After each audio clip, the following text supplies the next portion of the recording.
Olá, galera, eu sou o Valdir Lopes de Castro. Aqui quem fala é o Fernando Abreu para mais uma aula de Sociologia. Dessa vez falando um pouquinho sobre os autores clássicos da Sociologia para o primeiro ano do ensino médio e os seus métodos. Antes mesmo de começarmos a falar sobre os autores clássicos, gostaria de falar um pouquinho antes do criador do nome Sociologia, filósofo positivista, que viveu no século XVIII, Auguste Comte. O seu nome completo era Isidore Auguste Marie François Xavier Comte, certo? Que viveu na França em 1798 até 1857. Foi um filósofo francês, fundador da palavra sociologia para diferenciar a sua forma de visualizar a física social, que nós até mesmo já falamos em sala de aula, que vai ser uma proposta de solucionar os problemas sociais que vieram a surgir na época. Nós temos aí Auguste Comte, o criador do nome sociologia, e do positivismo, que trabalhou intensamente na criação de uma filosofia positivista, trazendo uma proposta de uma ciência que estudava a sociedade e trazia soluções imediatas dos problemas sociais, como a fome, o desemprego, a desestrutura urbana, certo? Então, Auguste Comte vai ser o criador do nome sociologia, que significa, etimologicamente, a ciência que estuda a sociedade. Nós temos aqui nossos três autores clássicos, nossos três pensadores clássicos da sociologia, também chamados de três porquinhos, porque eles vão ser citados constantemente em nossas aulas até o último ano do ensino médio. Os autores clássicos, eles são, respectivamente, cronologicamente, Karl Marx, Émile Durkheim e Max Weber. Na imagem, você pode visualizar um senhor de barba grisalha, que vai ser Karl Marx, este que está no seu lado esquerdo. Ao meio, você vai visualizar a foto de Max Weber. E na outra ponta, você vai visualizar Émile Durkheim, certo? Agora nós vamos ver os métodos que estes autores clássicos trouxeram para o desenvolvimento da sociologia durante o século XIX e o século XX. O primeiro a ser citado no livro de vocês, que é esta ordem que eu irei seguir aqui também no slide, vai ser Émile Durkheim. O método que ele vai utilizar vai ser o método funcionalista, ou também chamado de método comparativo. Esses são os métodos, os nomes do método de análise sociológica de Émile Durkheim, Durkheimianas, certo? Também podem ser chamadas assim. Émile Durkheim ele utilizou como base as ciências naturais, como todas as outras análises existentes outrora, as questões da sociologia, por isso mesmo que vai ser chamada de método comparativo. Além disso, ele vai proporcionar aí uma visão de que a sociedade forma o indivíduo, proporcionando um pré-estabelecimento de funções para que os indivíduos eles convivam em sociedade. Ele compara a sociedade com um órgão vivo, com um organismo vivo. Por isso mesmo que eu disse anteriormente que ele vai se basear nas ciências naturais, a biologia especificamente. O método funcionalista de análise da sociedade traz como referência a visão da sociedade como organismo, isto é, semelhante a um organismo vivo, um todo integrado onde cada parte desempenha uma função necessária ao equilíbrio do todo. O corpo, em cada sociedade, e suas características passam a ser vistos como um módulo para a sociedade. A harmonia de suas diversas funções passa a ser um espelho para o conhecimento da sociedade capitalista, que, como um corpo biológico, que precisa ser bem observado para, em seguida, conhecer-te sua anatomia e aí descobrir as causas e as curas de suas doenças. Émile Durkheim, ele era seguidor de Auguste Comte. Ele trazia algumas ideias positivistas proporcionadas por Auguste Comte, no século XVIII. E com isto, ele também propõe como a sociedade ela poderia estar solucionando os problemas sociais. Então, logo do início, a sociologia ela vai trazer essa concepção de tentar solucionar. Atualmente, ela tenta compreender, observar, analisar a sociedade para que outras técnicas venham a ser colocadas em pauta, venham a ser colocadas em ação para tentar minimizar os problemas sociais. Lembrando que a sociedade ela não é estática, ela não é algo exato, não é uma matemática, não tem um número exato para solucionar os problemas sociais. Certo? Então, Emile Durkheim ele vai começar a introduzir um contexto científico voltado para essa nova ciência que é a sociologia. Tá certo? O nosso próximo autor vai ser Max Weber, com o método compreensivo. Max Weber ele vai viver entre o século XIX e o século XX, da mesma forma que Emile Durkheim, mas ele vai trazer uma visão bem mais contemporânea em relação aos outros dois autores da sociologia clássica. Ele vai ser alemão, certo? Emile Durkheim ele é francês e Max Weber ele é alemão também. E Max Weber, com a sua análise compreensiva, ele traz a tentativa de explicar que as ações dos indivíduos é que formam a sociedade. Ele vai ser um dos grandes defensores da análise do ideal das ciências sociais, certo? Enquanto Emile Durkheim ele vai introduzir a ciência sociológica no campo acadêmico, Max Weber ele vai ser um dos grandes defensores através do seu método, trazendo aí o engrandecimento da sociologia no século XX, principalmente.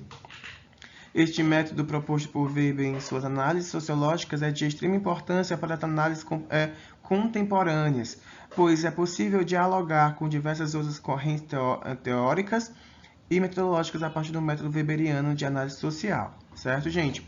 Max Weber defendia a ideia de que uma ciência social não poderia reduzir a realidade empírica a leis, tanto na escolha do tema a ser trabalhado, quanto na explicação do acontecimento concreto. De acordo com este autor, o cientista social deveria se direcionar por diversos fatores, não somente por questões econômicas ou questões educativas. Max Weber ele vai trazer a questão da cultura, certo? Como um dos principais fatores para influenciar as análises sociológicas. A realidade dos fatos também vão ser aí propostas pelas questões das ações sociais, assim como seus próprios valores, para dar sentido à realidade particular.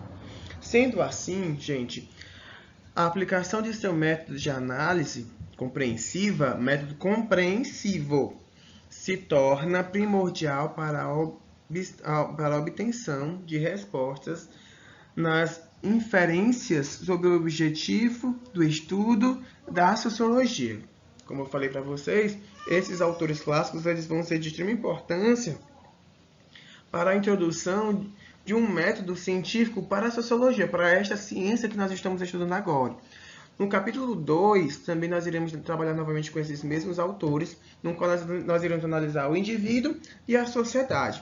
Agora, nós estamos analisando quais são os métodos científicos que estes autores clássicos, Emile Durkheim, Max Weber e Karl Marx, vão utilizar para analisar o objeto de análise da sociologia, que é a sociedade, que são as relações sociais, toda essa sistematização que nós vivenciamos no nosso cotidiano, tá certo? E por último, porém não menos importante, nós temos Karl Marx. Karl Marx ele vai utilizar o método histórico dialético, o materialismo histórico dialético. A análise de Karl Marx vai surgir no século XIX. Entre os três autores, ele vai ser o mais antigo. Eu estou seguindo a sequência do livro de vocês, como já disse. Ele vai trazer aí um método voltado para as questões econômicas, já que ele era economista, além de ser um filósofo e um sociólogo. A análise materialista histórica parte da questão de que a produção e a troca dos produtos é pilar de toda a ordem social. Ele se volta para uma análise das questões de trabalho, do capitalismo, da exploração do trabalho do proletariado. Existe em todas as sociedades essa forma de estrutura, como ele vai destacar, a exploração do trabalho durante a história, sendo assim a repartição destes produtos aliada com ela a divisão dos homens em classes ou camadas sociais é determinada pelo que é e como a sociedade produz, a produção, o trabalho, a economia e pelo modo de trocar as suas mercadorias. Esse vai ser aí o objeto de análise de Karl Marx, tá bom? Bem, gente, em questões da dialética, Karl Marx ele vai pegar de um filósofo chamado Engels, em que ele traz o contexto, né, de novas ideias que vão surgindo, o questionamento, em que ele vai trabalhar na questão da dialética. Sobre a dialética, temos que os elementos do esquema básico do método dialético, eles se voltam à tese, que são aquelas verdades vividas naquele presente momento. Aí, logo em seguida vai ter a antitese, que é o questionamento dessas verdades, e logo em seguida desse questionamento vai ter a síntese, que são aí essa formação de novas ideias. O materialismo histórico dialético, que é o método de Karl Marx, ele vai trazer a análise materialista que sempre existiu na história das sociedades e também esses questionamentos das verdades absolutas, que é a tese, e logo em seguida a antitese, e depois a síntese, que vira uma tese logo em seguida. Tá bom? Isso é uma questão de filosofia, né, que também vai ser adotada pela sociologia de Karl Marx, marxiana. Gente, logo em seguida você também vai observar aqui nessa lâmina que vem a explicação do que é esse círculo vicioso, que é a dialética. A tese é uma afirmação ou situação inicialmente dada, é uma verdade. A antitese é uma oposição à tese, um questionamento daquelas verdades. Do conflito entre a tese e a antitese surge uma resolução, que é a síntese, que é uma situação nova que carrega dentro de si elementos resultantes desse embate. A síntese, então, torna-se uma nova tese em seguida, já que há uma normatização pela sociedade, e que logo em seguida, em se tornar uma tese, haverá uma antítese, e logo em seguida uma síntese, e com isso torna aí um círculo vicioso. Ok? Karl Marx ele traz aí um método materialista, histórico, dialético, no qual ele vai trabalhar com as questões de produção, economia, histórica e reflexões filosóficas. Certo? Em relação aos outros autores, Karl Marx ele vai passar anos tentando elaborar uma proposta que gere uma reflexão sobre os problemas da sociedade. Nós temos Émile Durkheim, né, com o método comparativo ou método funcionalista, as funções existentes na sociedade, que vão propagar aí uma ordem no desenvolvimento social. Nós temos Max Weber, que foi na lâmina anterior, né, falando sobre este autor, que vai falar um pouquinho sobre as questões de compreender as características e ações sociais. E nós temos, por último, este autor que nós estamos citando nesse presente momento, que é Karl Marx. Ok? Esses são os 3 autores clássicos da sociologia. Gente, o processo de pesquisa sociológica, elas têm essas duas formas de proporcionar observações e análises, que vai ser o processo de pesquisa quantitativa e o processo de pesquisa qualitativa. Esse processo de pesquisa, como toda forma de sistema científica, ela vai proporcionar uma tentativa de observação, de compreensão, de experimentação científica para ter uma comprovação. A sociologia ela vai ser uma ciência. Então, ela precisa de uma comprovação, ela precisa de dados, ela precisa de algo concreto que venha a comprovar as suas análises. E esses processos, eles são elaborados a partir dessas duas formas. Ou pode ser de forma quantitativa, ou pode ser de forma qualitativa. O método quantitativo, como o próprio nome já diz, ela vai ser a pesquisa que traz para âmbitos científicos um resultado através de quantidades, a partir de números. A pesquisa quantitativa recorre à linguagem matemática para descrever as causas de um fenômeno. O processo de pesquisa quantitativo, gente, vai ser uma das heranças das ciências matemáticas, já que a sociologia ela vai se basear nas ciências existentes lá no século XVIII, como também já foi dito em sala de aula. Ela vai se basear na física, ela vai se basear na matemática. E o método ele vai ter um processo de pesquisa quantitativo para proporcionar aí um dado específico, e este dado outrora trazia tentativas de soluções. Atualmente, o método quantitativo ele vai trazer algumas variações de opiniões, variações em que traz aí uma quantidade de pessoas que traz aí essas mesmas opiniões, essas mesmas formas de relações dentro do sistema, tá certo? Ela vai tentar descrever as causas de um determinado fenômeno, das relações entre variáveis, entre outras aplicações. Um exemplo de como esse processo de pesquisa ele pode ser utilizado dentro das ciências sociais vai ser as questões de períodos eleitorais, em que as pessoas elas são questionadas, uma pequena amostra da população brasileira ela vai ser questionada sobre as questões políticas, e com isso traz aí alguns dados futuros de qual candidato está na frente, qual candidato tem possibilidade de vencer as candidaturas, tá bom? E nós temos também aí, nesta mesma lâmina, o processo de pesquisa qualitativo. Agora, o processo de pesquisa qualitativo, ele vai trazer uma linguística semiótica, em que os indivíduos eles vão demorar um pouco mais, já que vai haver aí uma discussão, vai haver um diálogo entre os pesquisados. Não vai se voltar mais para as questões de quantidade, mas sim de qualidade, por isso mesmo que é qualitativo. É um tipo de método de investigação de base linguístico semiótica, usada principalmente em ciências sociais, principalmente entre essas ciências que nós analisamos em sala de aula, né? A sociologia, a antropologia, as ciências políticas. Um método qualitativo, ele vai ser um método, né? Um processo de método que traz aí a característica das ciências sociais. Vai ser um processo extremamente científico voltado para os estudos da sociedade. Isto é, né, o que vai ser um processo qualitativo?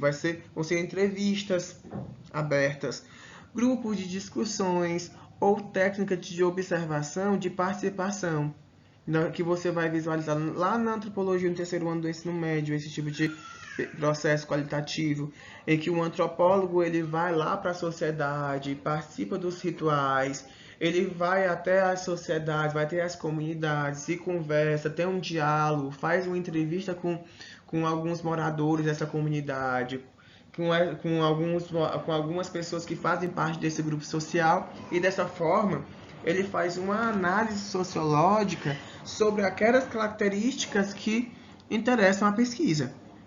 Isso é um processo de pesquisa qualitativa, tá bom? Os próprios nomes eles já dizem, certo, gente? É muito simples.